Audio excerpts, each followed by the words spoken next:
Hi guys. Okay, so I just wanted to give you a little bit of a summary of what's going on in this chapter.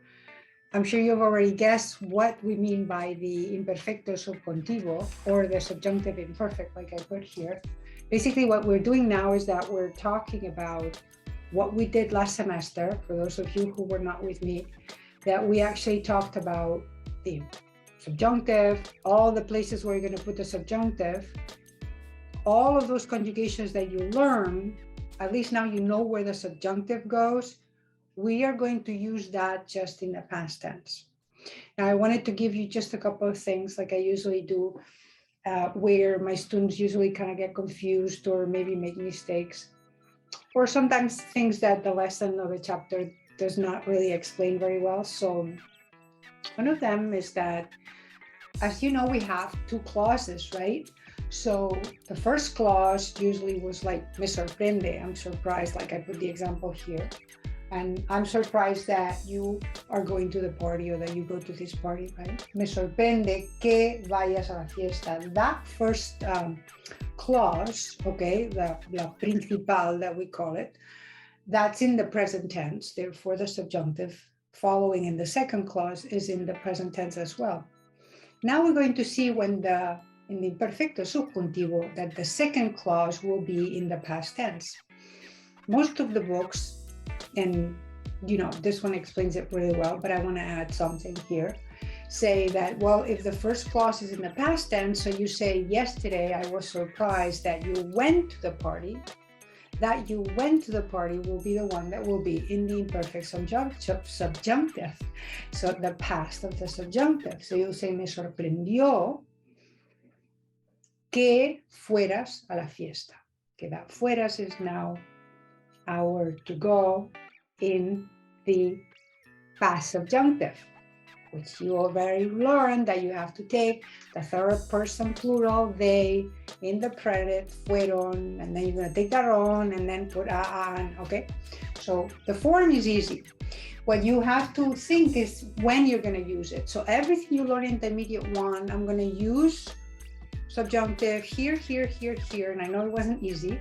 Okay, now I'm going to say it in the past, okay? However, you're wondering why I put this in the present tense, because sometimes you can say, I am surprised today. You're talking to someone, you say, I'm surprised, me sorprende, that yesterday you went to the party. So sometimes you may express a feeling or a worry or a doubt and all those things that go with the subjunctive about something, second clause, that happened yesterday.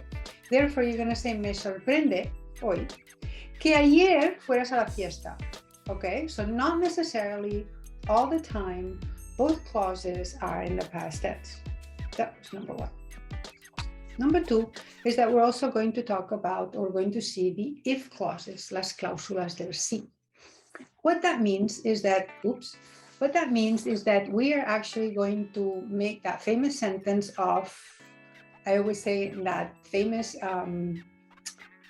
theater play, the Fiddler in the Roof. That's a hard one for me to pronounce. The Fiddler in the Roof. That says, if I were a rich man, right? Si yo fuera rico. So in Spanish, in Spain, where I'm from, when we heard that song, which was dubbed, by the way, in Spanish, and he would say, if I were a rich man, he said, si yo fuera rico, doobie doobie doobie doobie doobie doobie doobie da. Everybody knows that song, right? Okay, so si yo fuera, if I were. That, I'm giving you this example because sometimes my students say, well, does the subjunctive exist in English? It does, technically. If I were a rich man, that were, which for you is the past tense, that's actually really grammatically and technically a subjunctive. The only thing is that you don't have this funny forms that we have, that you have to put them everywhere and conjugate them in this strange ways, okay? So with the if clause, what we're going to do is that we're going to have si yo fuera, for example, a la fiesta, just stick to this context. Si yo fuera a la fiesta, me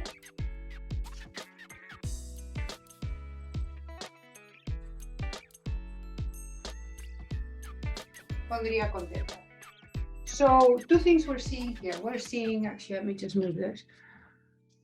We're seeing the if, see, no accent, remember, because when it's yes, it's accent, and when it's if, no accent. Fuera, subjunctive, a la fiesta. And then here you're going to see the conditional, okay? So you have two things. If I went to the party, I would become or be, me pondría contenta. Remember that to become happy or be happy about something, me pongo contenta, me pondría contenta, okay? So that is a supposition. This is something that you don't know if it's happening, okay? It's hypothetical. If I went to the party, I would be very happy, right?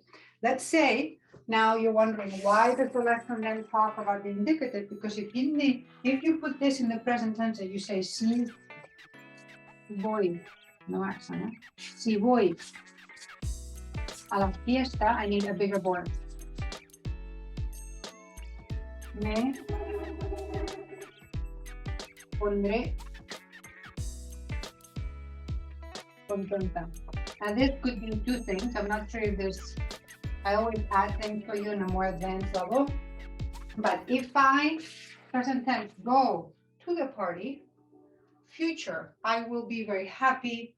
Or if it was a habitual action, then it would also be, if I go to the party, let's say every Saturday, I am very happy. That would be a habitual action. So you would say, if I go to the party, I am very happy. Every Sunday, every Friday, whatever, with my friends. This is, you're talking about something that's going to happen. So you're saying, if I go to the party, I will be very happy. And this is the one that they're showing you in the lesson. If clause with present tense and future indicative, okay? So this here is no subjunctive. This is not hypothetical, okay? This one is the hypothetical. Again, like the song, if I wear a red swim, okay? So, si yo fuera a la fiesta, me pondría contenta. Okay, so these were the two things that I wanted to talk about in this first chapter.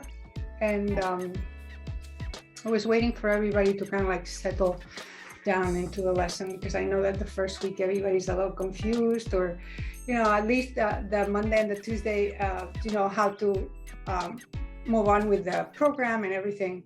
So I'm just going to put this today there. And unless I already have the video on my YouTube channel, which I already gave you, I think, one of my videos for something I don't remember right now.